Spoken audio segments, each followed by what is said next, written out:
Halo, Assalamualaikum warahmatullahi wabarakatuh. Semuanya selamat pagi, selamat siang, atau selamat malam, tergantung Anda menontonnya. Pada video kali ini, dari kelompok 10 akan membawakan materi tentang jenis-jenis perjanjian. Yang ada apa aja sih jenis-jenis perjanjian? Ada perjanjian jual beli, ada perjanjian tukar menukar, perjanjian sewa menyewa, perjanjian kerja, perjanjian penitipan barang, perjanjian pinjam pakai, perjanjian pinjam meminjam, perjanjian perdamaian, perjanjian persekutuan, perjanjian pemberian kuasa, dan ada perjanjian penghibahan. Juga ada tentang 7 cara penghapusan perjanjian. Oke, selanjutnya tentang perjanjian jual beli, tukar menukar, sewa menyewa, dan kerja akan dibawakan oleh teman kita, Saudari Ade Setiawati. Kepada Ade dipersilahkan. Assalamualaikum warahmatullahi wabarakatuh. Perkenalkan, nama saya Ade Setiawati dari kelompok 10. Di sini saya bersama Ananda Novia Fatika Sari dan Muhammad Syafiq Nandi Rahman akan mempresentasikan mengenai jenis-jenis perjanjian khusus. Yang pertama, perjanjian jual beli. Definisi dari perjanjian jual beli tertulis dalam pasal 1457 KUH Perdata, yang artinya suatu perjanjian timbal balik di mana pihak yang satu atau penjual berjanji akan menyerahkan suatu barang dan pihak yang lain atau pembeli akan membayar harga yang telah dijanjikan. Saat terjadinya jual beli ini akan dianggap telah terjadi antara kedua belah pihak seketika setelah kedua belah pihak mencapai kata sepakat tentang barang dan harganya, meskipun barang itu belum diserahkan maupun harganya belum dibayar, berdasarkan pasal 1458 KUH Perdata.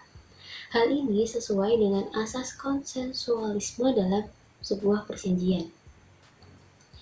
Kemudian jual beli yang batal. Jual beli barang orang lain adalah batal dan dapat memberikan dasar untuk penggantian biaya, kerugian, dan bunga jika si pembeli tidak mengetahui bahwa barang itu kepunyaan orang lain, berdasarkan pasal 1471 KUH Perdata. Jika pada saat penjualan barang yang dijual sama sekali telah musnah, maka pembelian adalah batal. Tetapi apabila musnah hanya sebagian saja, maka pembeli dapat memilih antara pembatalan atau pembelian sisa barang, berdasarkan pasal 1472 KUH Perdata. Kemudian ada resiko dalam jual beli. Mengenai resiko dalam jual beli ini, dalam KUH Perdata diatur sebagai berikut. Yang pertama, jika kebendaan yang dijual itu berupa suatu barang yang sudah ditentukan, maka barang itu sejak saat pembelian adalah atas tanggungan si pembeli, meskipun penyerahannya belum dilakukan. Dan si penjual berhak menuntut harganya, berdasarkan pasal 1460 KUH Perdata. Kemudian, jika barang-barang itu dijual menurut berat, jumlah atau ukuran, jadi jika barang-barang itu dijual menurut berat, jumlah atau ukuran, maka barang-barang itu tetap atas tanggungan si penjual hingga barang-barang tersebut ditimbang, dihitung atau diukur berdasarkan pasal 1461 KUH Perdata. Kemudian yang ketiga ada jika barang yang dijual menurut tumpukan, maka barang-barang itu adalah atas tanggungan si pembeli, meskipun belum ditimbang, dihitung, atau diukur, berdasarkan pasal 1462 KUH Perdata.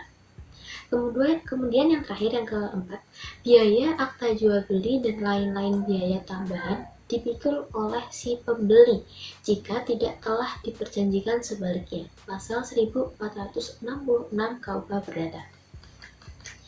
Kemudian ada kewajiban penjual. Menurut pasal 1473 KUH Perdata, seorang penjual diwajibkan menyatakan dengan tegas untuk apa ia mengikatkan dirinya dan segala janji yang tidak terang akan ditafsir untuk kerugiannya. Di samping kewajiban tersebut, menurut pasal 1474 KUH Perdata, penjual itu memiliki dua kewajiban utama.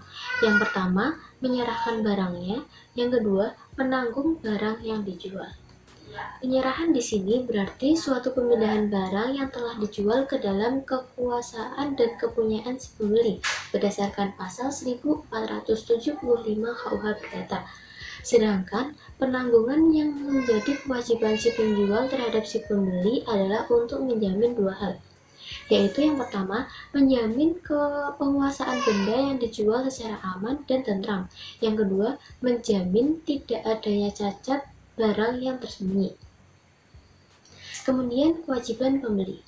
Berdasarkan pasal 1513 KUH Perdata, kewajiban utama si pembeli adalah membayar harga pembelian pada waktu dan di tempat sebagaimana ditetapkan menurut perjanjian. Jika pada waktu membuat perjanjian tidak ditetapkan tempat dan waktu pembayaran, maka si pembeli harus membayar di tempat dan pada waktu di mana penyerahan harus dilakukan berdasarkan pasal 1514 KUH Perdata. Jika si pembeli tidak membayar harga pembelian, maka si penjual dapat menuntut pembatalan pembelian berdasarkan pasal 1517 KUH Perdata. Kemudian, hak untuk membeli kembali. Si penjual diberikan hak untuk mengambil kembali barang yang telah dijual asalkan ada perjanjian sebelumnya dengan syarat bahwa penjual akan mengembalikan harga beli serta memberikan ganti kerugian. Pasal 1519 KUH Perdata. Berdasarkan pasal 1520 KUH Perdata, hak membeli kembali tidak boleh diperjanjikan untuk suatu waktu yang lebih lama dari 5 tahun. Kemudian yang kedua ada perjanjian tukar-menukar. Perjanjian tukar-menukar adalah suatu perjanjian di mana kedua belah pihak mengikatkan dirinya untuk saling memberikan suatu barang secara bertimbal balik sebagai gantinya suatu barang lain berdasarkan pasal 1541 KUH Perdata. Segala apa yang dapat dijual dapat pula menjadi bahan tukar-menukar berdasarkan pasal 1542 KUH Perdata. Jika terjadi suatu barang yang ditukarkan musnah atau rusak, bukan karena salahnya pemilik, maka perjanjian tukar-menukar ini dianggap batal. Dan pihak yang telah menyerahkan barangnya dalam perjanjian tukar-menukar dapat meminta kembali barangnya. Pasal 1545 KUH Perdata.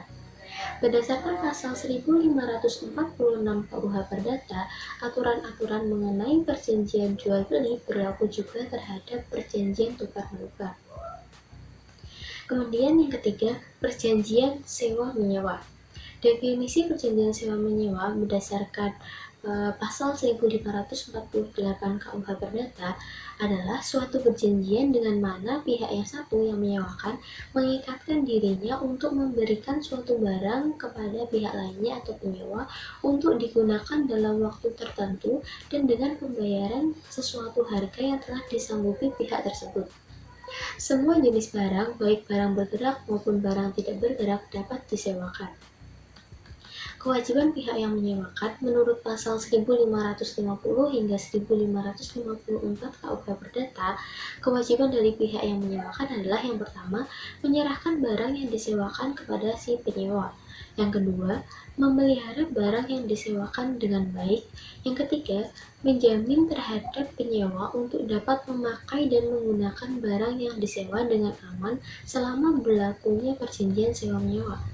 Kemudian yang keempat, menanggung segala kekurangan dari barang yang disewakan yang dapat merintangi pemakaian barang itu, walaupun pihak yang menyewakan tidak mengetahuinya sejak perjanjian sewa dibuat. Kemudian yang kelima, mengganti kerugian akibat cacatnya barang sewa. Yang keenam, tidak diperkenankan selama waktu sewa merubah wujud maupun tataan barang yang disewakan. Kemudian, kewajiban pihak penyewa menurut pasal 1559 hingga 1566 KUH Perdata, kewajiban si penyewa adalah yang pertama, membayar uang sewa pada waktu yang telah ditentukan. Yang kedua, memakai barang yang disewa sesuai dengan tujuan yang diberikan pada barang itu menurut perjanjian sewanya. Kemudian yang ketiga, mengganti kerugian untuk segala kerusakan yang disebabkan oleh penyewa sendiri atau oleh orang-orang yang diam di dalam rumah yang disewa selama waktu sewa. Kemudian yang keempat, mengembalikan barang yang disewa dalam keadaan semula apabila perjanjian sewa-menyewa telah habis waktunya. Kemudian yang kelima, menjaga barang yang disewa sebagai tuan rumah yang baik. Yang keenam, tidak diperbolehkan menyewakan lagi barang sewaannya kepada orang lain. Kemudian ada resiko dalam perjanjian sewa-menyewa. Perjanjian sewa-menyewa dapat batal demi hukum apabila barang yang disewakan sama sekali musnah karena suatu kejadian yang tidak disengaja berdasarkan pasal 1553 ayat 3 ayat 1 KUH Perdata. Berakhirnya perjanjian sewa-menyewa itu terjadi apabila yang pertama menurut pasal 1570 KUH Perdata, waktu yang ditentukan dalam perjanjian telah habis. Kemudian yang kedua, berdasarkan pasal 1571 KUH Perdata, salah satu pihak memutuskan perjanjian sewa-menyewa. Selanjutnya, menurut ketentuan pasal 1576 ayat 1 KUH Perdata, dengan dijualnya barang yang disewa maka tidak memutuskan hubungan sewa. Artinya, yang tidak putus hubungannya hanya hak sewanya, sedang hak lain hapus. Sedangkan menurut pasal 1575 KUH Perdata, perjanjian sewa tidak sekali-kali hapus dengan meninggalnya pihak yang menyewakan maupun dengan meninggalnya pihak yang menyewa. Kemudian yang keempat ada perjanjian kerja. Definisi dari perjanjian kerja adalah perjanjian di mana pihak yang satu, si buruh, mengikatkan dirinya untuk di bawah perintah pihak yang lain atau si majikan untuk sesuatu waktu melakukan pekerjaan dengan menerima upah berdasarkan ketentuan pasal 1601A KUH Perdata. Sedangkan menurut ketentuan pasal 1 angka 14 Undang-Undang Nomor 13 Tahun 2003 tentang Ketenagakerjaan, perjanjian kerja adalah perjanjian antara pekerja atau buruh dengan pengusaha atau pemberi kerja yang memuat syarat-syarat kerja, hak, dan kewajiban para pihak. Dengan demikian, dapat disimpulkan bahwa ada 4 unsur mengenai perjanjian kerja. Yang pertama, adanya perjanjian untuk melakukan suatu pekerjaan. Yang kedua, adanya perintah dari salah satu pihak atau majikan. Yang ketiga, adanya upah. Yang keempat, adanya suatu jangka waktu tertentu. Pada dasarnya, perjanjian kerja ini berbeda dengan perjanjian perburuhan, di mana pada perjanjian kerja yang membuat perjanjian hanyalah antara buruh dengan majikan, pekerja dengan pengusaha. Sedangkan pada perjanjian perburuhan, yang membuat perjanjian adalah majikan dengan serikat kerja atau organisasi pekerja atau buruh. Kemudian jenis-jenis perjanjian kerja. Menurut pasal 1601 KUH Perdata, ada 3 jenis perjanjian untuk melakukan pekerjaan. Yang pertama, perjanjian kerja atau perjanjian perburuhan. Perjanjian kerja adalah perjanjian di mana pihak yang satu, si buruh, itu mengikatkan dirinya untuk di bawah perintah pihak yang lain atau si majikan untuk sesuatu waktu tertentu melakukan pekerjaan dengan menerima upah berdasarkan pasal 1601A KUH Perdata. Sedangkan perjanjian perburuhan adalah suatu peraturan yang dibuat oleh seorang atau beberapa kumpulan majikan yang berbadan hukum dengan suatu perkumpulan buruh atau lebih yang berbentuk badan hukum tentang syarat-syarat pekerjaan yang harus dipindahkan pada waktu membuat perjanjian kerja berdasarkan pasal 1601N ayat 2 KUH Perdata. Kemudian yang kedua, perjanjian pemborongan pekerjaan adalah perjanjian di mana pihak satu atau pihak pemborong mengikatkan diri untuk menyelenggarakan suatu pekerjaan bagi pihak yang lain atau pihak yang memborongkan dengan menerima suatu harga yang ditentukan berdasarkan pasal 1601B KUH Perdata. Kemudian perjanjian untuk melakukan suatu kerja tertentu adalah suatu perjanjian di mana salah satu pihak menghendaki dari pihak lainnya agar melakukan sesuatu pekerjaan tertentu dengan menerima upah. Kemudian ada kewajiban dari pekerja atau buruh. Dengan adanya perjanjian kerja, maka timbullah kewajiban pekerja atau buruh kepada majikan atau pengusaha, yaitu berupa yang pertama, berdasarkan pasal 1603 KUH Perdata, buruh itu berkewajiban untuk melakukan pekerjaan yang dijanjikan menurut kemampuannya dengan sebaik-baiknya. Kemudian yang kedua, buruh itu berkewajiban melakukan sendiri pekerjaannya, kecuali dengan seizin majikan, ia dapat menyuruh orang ketiga untuk menggantikannya berdasarkan pasal 1603A KUH Perdata.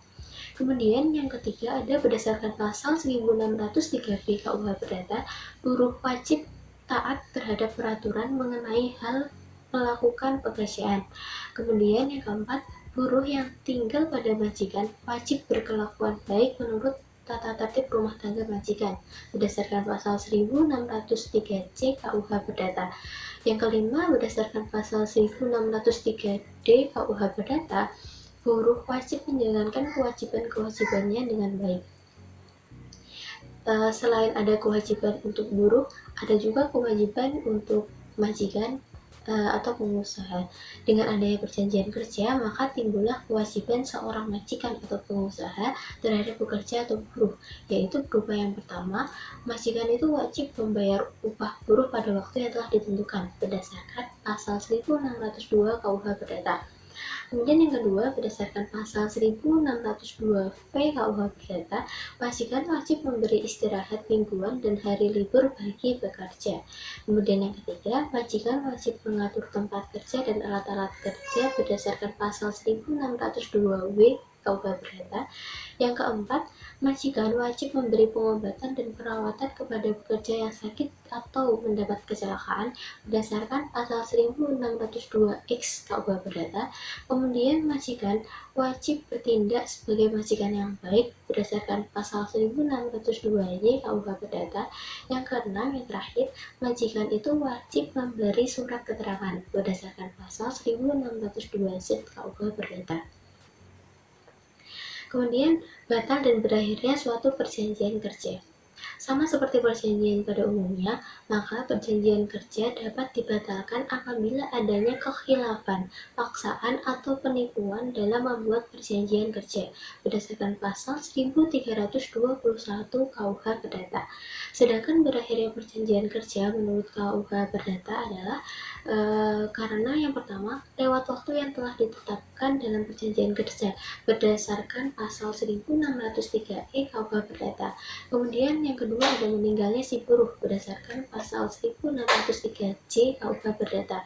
Sedangkan menurut pasal 61 Undang-Undang Nomor 13 Tahun 2003 tentang Ketenaga Kerjaan, perjanjian kerja itu berakhir apabila satu, pekerja meninggal dunia, yang kedua, berakhirnya jangka waktu perjanjian kerja, yang ketiga, adanya putusan pengadilan dan atau putusan atau penetapan lembaga penyelesaian perselisihan hubungan industrial yang telah mempunyai kekuatan hukum tetap, yang keempat, adanya keadaan atau kejadian tertentu yang dicantumkan dalam perjanjian kerja, peraturan perusahaan, atau perjanjian kerja bersama yang dapat menyebabkan berakhirnya hubungan kerja. Selanjutnya akan dilanjutkan oleh teman saya, Ananda Novia Patikasari. Oke teman-teman, jadi selanjutnya aku akan menjelaskan tentang perjanjian penitipan barang.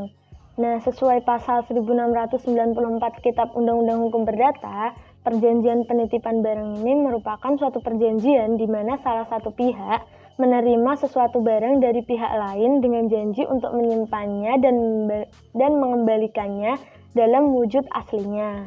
Nah, macam-macam dari perjanjian penitipan barang ini ada penitipan barang sejati dan penitipan sekestrasi.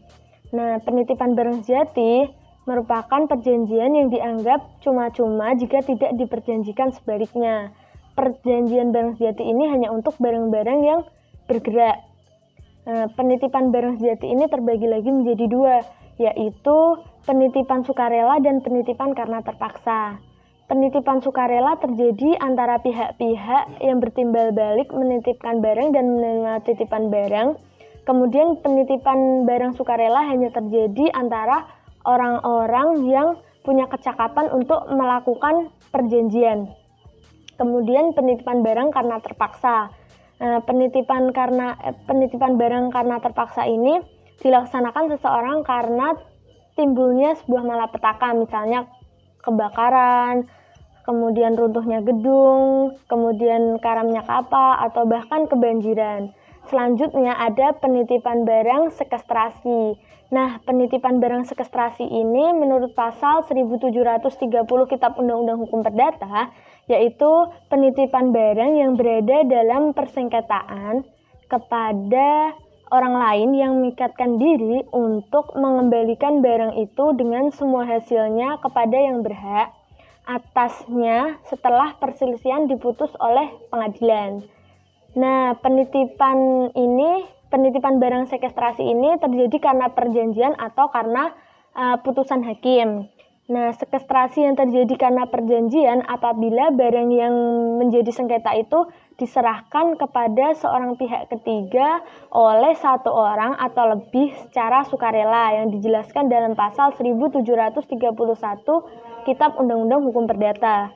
Kemudian sekestrasi atas perintah atau putusan hakim yaitu apabila pengadilan memerintahkan supaya suatu barang dititipkan kepada orang lain selama sengketa tentang barang itu belum dapat diselesaikan. Nah, ini dijelaskan dalam pasal 1736 Kitab Undang-Undang Hukum Perdata.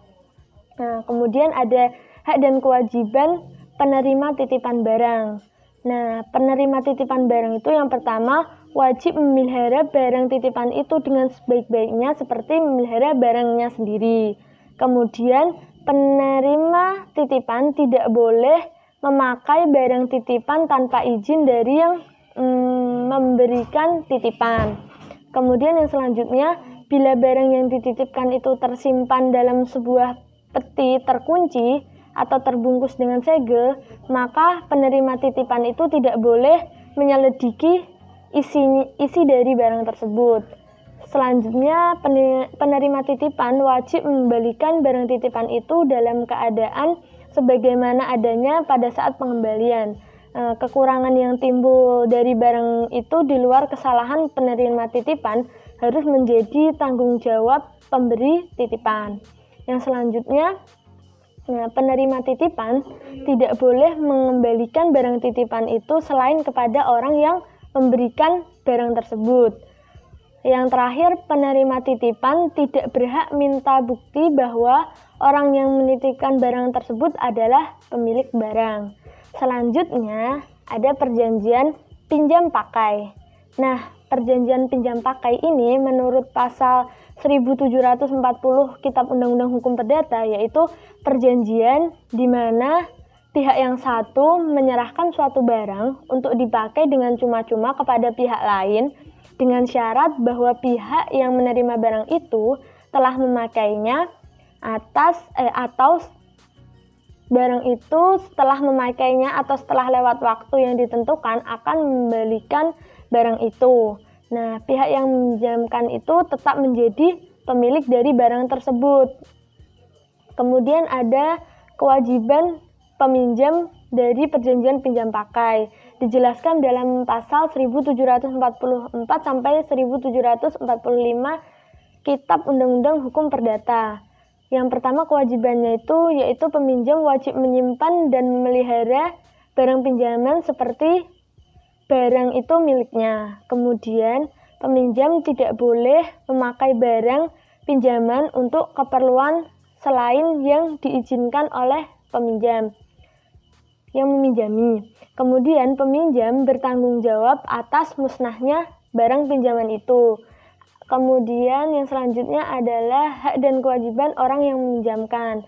Nah, orang yang meminjamkan barang itu tetap menjadi pemilik dari barang yang dipinjamkan. Kemudian orang yang meminjamkan tidak boleh meminta kembali barang yang dipinjamkan selain setelah lewat waktu batas pinjaman. Yang terakhir, apabila orang yang meminjamkan mempunyai alasan yang cakap, maka ia dapat meminta bantuan hakim untuk memaksa peminjam mengembalikan barang yang dipinjamkan. Nah, selanjutnya ada perjanjian pinjam-meminjam.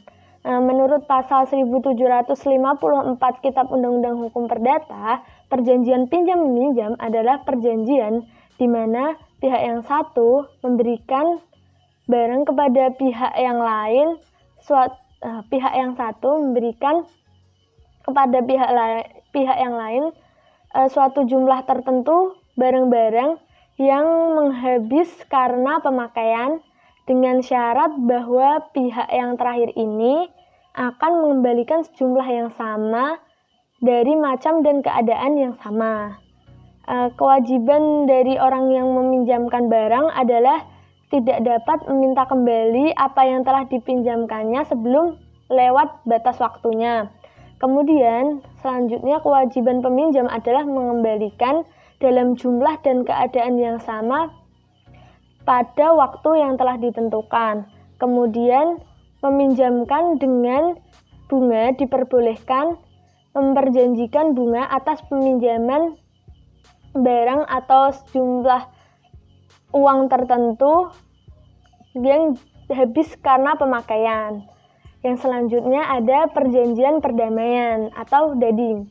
Nah, menurut pasal 1851 Kitab Undang-Undang Hukum Perdata, perjanjian perdamaian atau dading adalah suatu perjanjian atau persetujuan yang berisi bahwa dengan menyerahkan, menjanjikan, atau menahan suatu barang, kedua belah pihak mengakhiri suatu perkara yang sedang diperiksa oleh pengadilan ataupun mencegah timbulnya suatu perkara bila dibuat secara tertulis.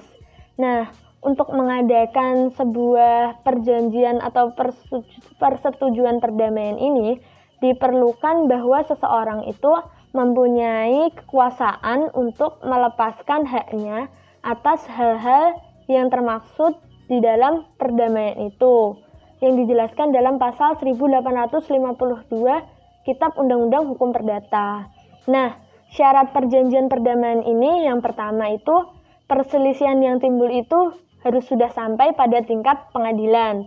Kemudian, pihak yang melakukan perdamaian mempunyai kewenangan untuk itu dan perdamaian itu dilakukan tidak boleh melebihi apa yang menjadi objek perselisihan. Yang selanjutnya adalah harus dilakukan secara tertulis.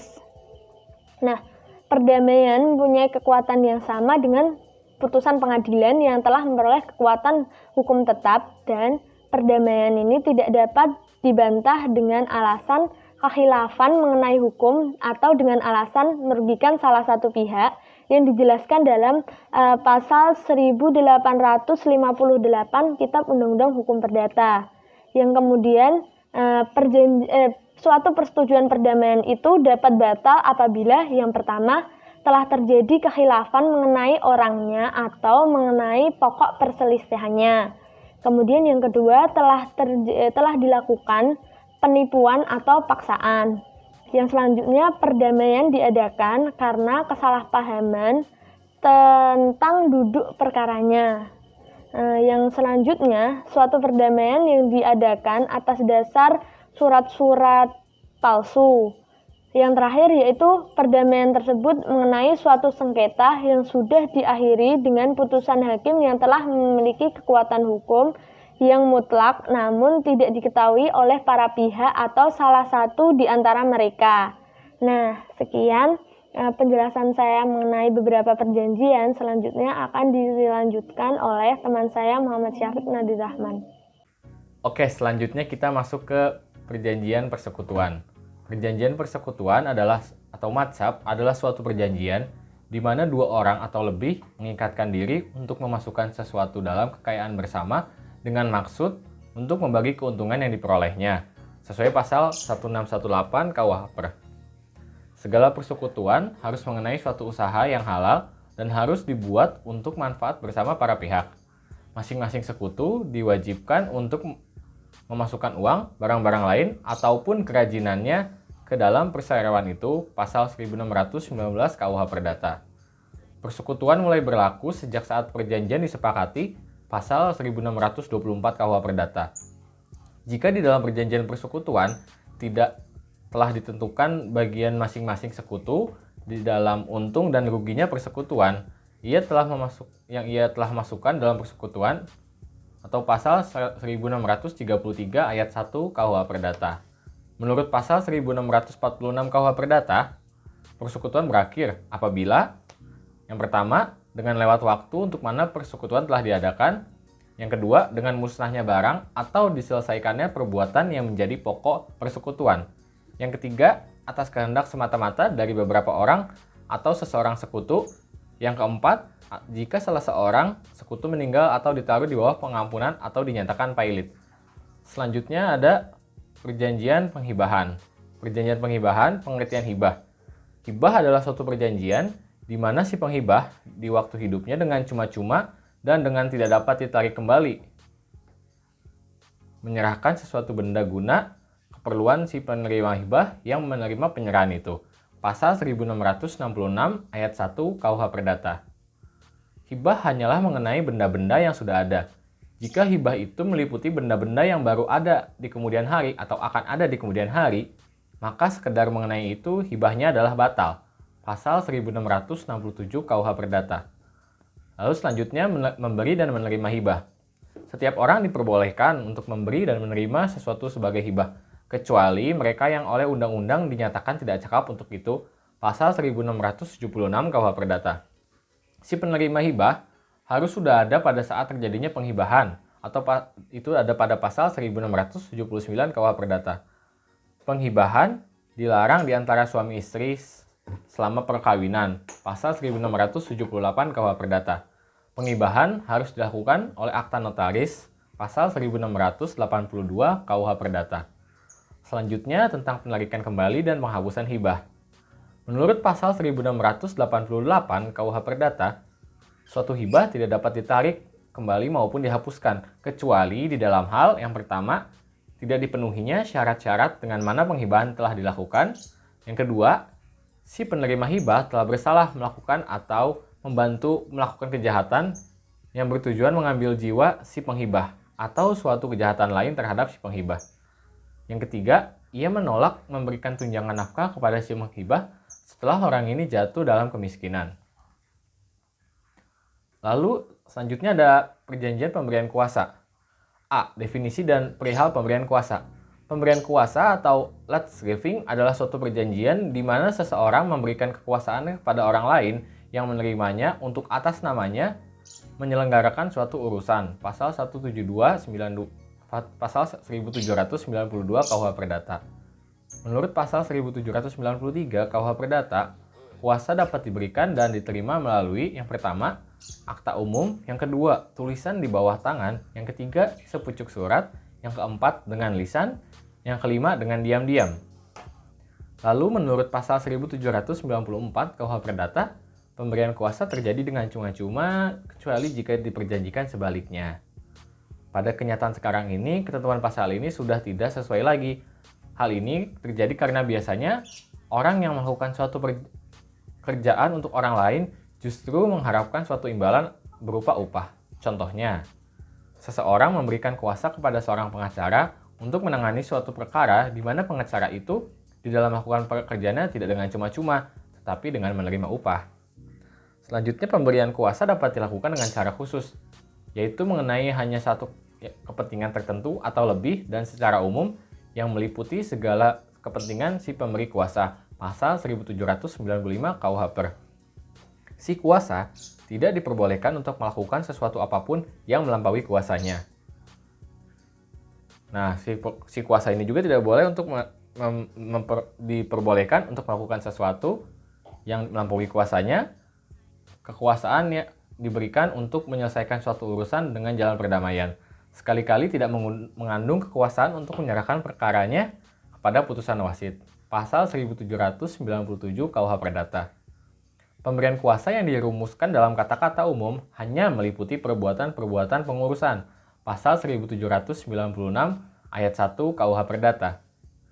Si pemberi kuasa dapat menggugat secara langsung orang dengan siapa si kuasa telah bertindak dalam kedudukannya dan menuntut pemenuhan perjanjiannya. Pasal 1799 KUH Perdata. Lalu ada kewajiban si penerima kuasa.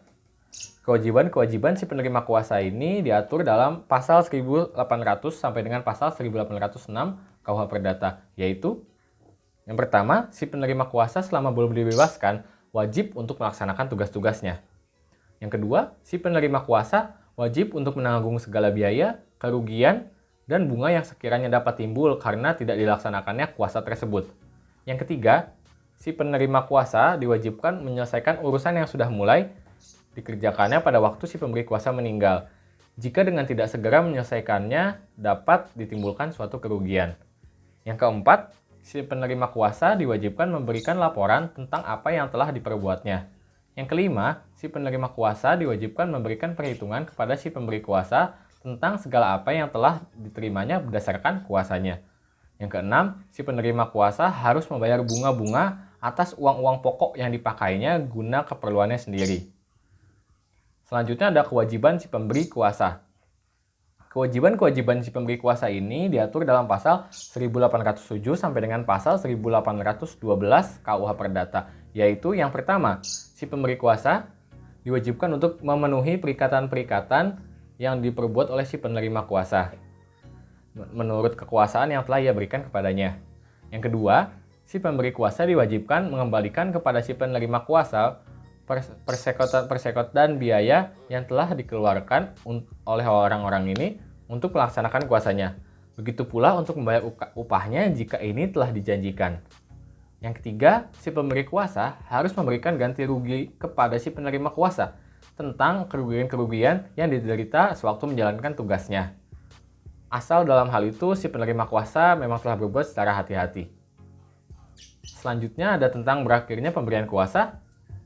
Menurut pasal 1813 KUH Perdata, pemberian kuasa berakhir apabila yang pertama, si pemberi kuasa menarik kembali kuasanya. Yang kedua, si penerima kuasa menghentikan kuasanya.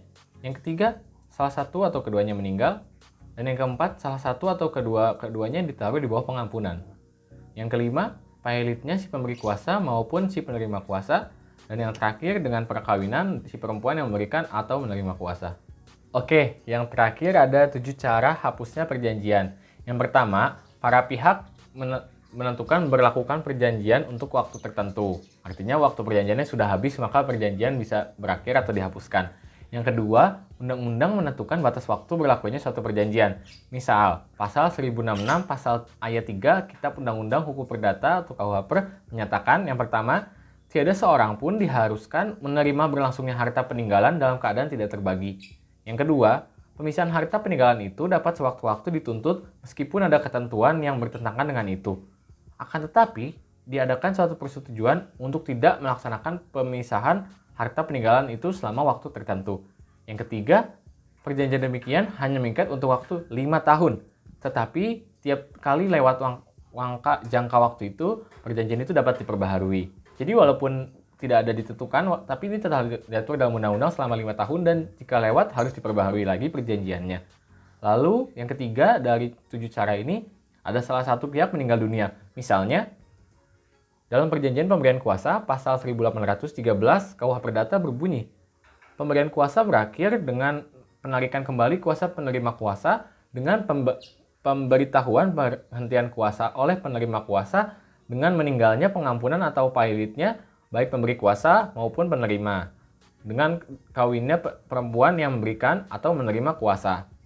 Dalam perjanjian perburuhan, pasal 1603 huruf J berbunyi, hubungan kerja berakhir dengan meninggalnya buruh. Pasal 61 ayat 1 huruf A Undang-Undang Nomor 13 Tahun 2003 tentang ketenaga kerjaan berbunyi, perjanjian kerja berakhir apabila pekerja meninggal dunia. Dalam perjanjian persekutuan perdata pasal 1646 ayat 4 KUH Perdata berbunyi, perseroan bubar karena waktu yang ditetapkan dalam perjanjian telah habis, karena musnahnya barang yang dipergunakan untuk tujuan perseroan atau karena tercapainya tujuan itu. Karena kehendak beberapa peserta atau salah seorang peserta, karena salah seorang peserta meninggal dunia di tempat di bawah pengampuan atau bangkrut atau dinyatakan sebagai orang yang tidak mampu. Selanjutnya yang keempat dari cara-cara ini ialah salah satu pihak atau kedua belah pihak menyatakan untuk menghentikan perjanjian. Misalkan di dalam hal ini tentang perjanjian pekerjaan atau perjanjian sewa yang bisa sewaktu-waktu dihentikan oleh kedua pihak atau salah satu pihak untuk menghentikan perjanjian tersebut. Yang kelima, adanya putusan hakim yang mengharuskan perjanjian tersebut harus dihentikan atau dihapuskan. Yang keenam, tujuan dari perjanjian tersebut telah tercapai. Misalkan perjanjian untuk pemborongan suatu proyek dan jika proyeknya telah selesai maka perjanjiannya telah selesai pula. Yang ketujuh, ada persetujuan para pihak dan maksudnya ini persetujuan para pihak untuk mengakhiri perjanjian yang telah dibuatnya. Oke, sekian saja dari materi kelompok 10 mengenai jenis-jenis perjanjian dan 7 cara hapusnya perjanjian. Saya Muhammad Syafiq Nadir Rahman, mewakili teman-teman yang lain. Mohon maaf bila ada banyak kesalahan dan terima kasih telah menonton videonya. Izin pamit ya, dadah!